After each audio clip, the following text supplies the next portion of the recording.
A paz do Senhor, irmãos, é o pastor Esaú. Eu vou gravar um vídeo aqui sobre analisar as profecias ou os profetas. Eu sei que você já está habituado a ouvir direto no púlpito que você tem que analisar a profecia, não os profetas. Mas analise também e procure contextos bíblicos. A Bíblia fala na Antiga Aliança, Cristo dá uma concordância com isso, que se um homem profetizasse alguma coisa, um profeta, e os sinais ocorressem, era Deus. Se não ocorresse, aquele profeta não era de Deus. E ele deveria ser punido. Então, toda vez que você vai analisar uma profecia, você está analisando a pessoa. Porque se você vai analisar, você vai discernir. Se você vai discernir, e se é um espírito de engano? Por exemplo, Paulo estava indo de um lugar para o outro e uma moça sempre adivinhando. Chegou um tempo que aquilo perturbou. Ele voltou para trás e expulsar o espírito da moça. Então, tem situações e movimentos que você vai esperar um tempo até você entender se é Deus naquilo, se é as emoções da pessoa ou o diabo guiando as emoções da pessoa. 1 Tessalonicenses 5, 20 e 21 vai dizer: analisai, não desprezei as profecias, analisai tudo e retende o que é bom. E aí eu vou dar um exemplo daquilo que ocorreu num culto hoje. Uma moça senhora estava pregando e ela disse o seguinte, que ela ia falar tudo que Deus mandou. Legal, o que que a gente pensa? Ela orou, meditou na palavra, Deus deu a palavra e ela falou assim, ó, Deus mandou eu pregar sobre a mulher sábia que edifica a casa. Imediato, por tanto ter ministrado, eu já fui para Provérbios 14. Ela não falou capítulo nem versículo para as pessoas, ela só falou o versículo e ela disse no decorrer da mensagem algumas coisas que eu quero especificar para você, o perigo dela. Eu não estou dizendo que ela não é sincera e não estou dizendo que ela não está num pecado da carne, mas ela está num pecado espiritual que é muito mais grave e ela pode incorrer no espírito de engano. Simples. Pensa comigo. Ela fez a seguinte afirmação: eu não sou de ficar lendo a Bíblia, eu não gosto de ler, que já me irrita ler a Bíblia. Eu leio um versículo, eu já falo, ai Deus, não é. Só que ela diz que quando ela está no sonho, Deus revela para ela todos os versículos. Tanto é que ela citou um versículo de Apocalipse. Acredito que o texto e o contexto de 22:15 que ela citou lá estava correto. Porém, como viver a vida inteira se na lei o Senhor cobrava ata na mão, ata na testa. Lembra a regra? Que eles tinham que ter os mandamentos do Senhor para meditar. Salmo, o salmista vai falar que bem-aventurado o varão que não anda segundo o conselho do ímpio, nem se detém no caminho dos pecadores, nem se assenta na roda dos que escarnecem. Antes tem seu prazer na lei do Senhor, nela medita de dia e de noite. Meditar dia e noite.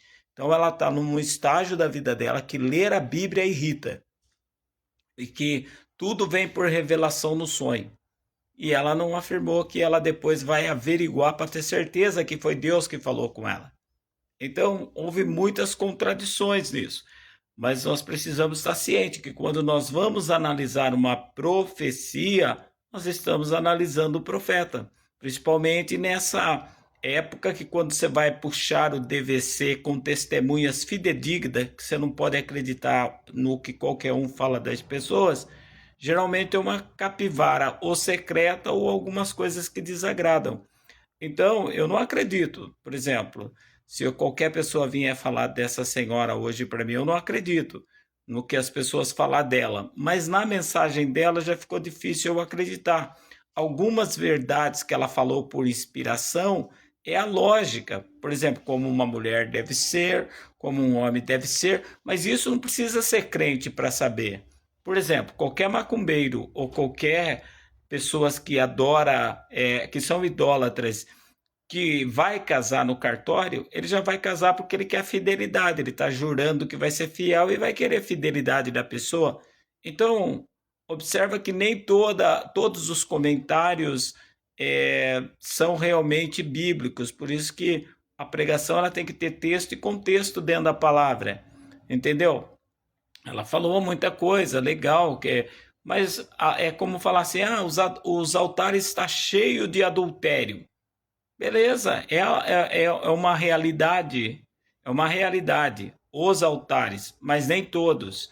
Então, muitas pessoas estão usando vamos dizer assim, do espírito do aparelhamento, do espírito da autodedução e um espírito de imitação, repetindo as mesmas coisas sem fundamento. Por exemplo, como eu vou crer agora nessa essa questão dela, se eu ouvisse anunciar o nome dela amanhã que ela estaria em tal lugar, eu iria lá ver ela ministrar? Não, porque ela vai falar que Deus dá para ela no sonho, ela vai citar alguma coisa e outras coisas ela não vai contextuar.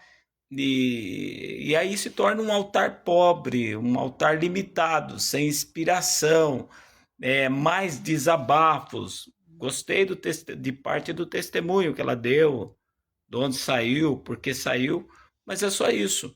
Então, não sei, eu acho que exige-se mais de quem vai para o altar, exige-se mais capacitação, fidelidade, tudo bem, mas essa capacitação, uma devoção. Tem pessoas aí que nunca teve numa escola teológica, mas lê um texto bonitinho, tem a inspiração do Espírito Santo, Deus entra na gente mesmo porque a palavra é a espada. Agora tem certas coisas que são perigosas.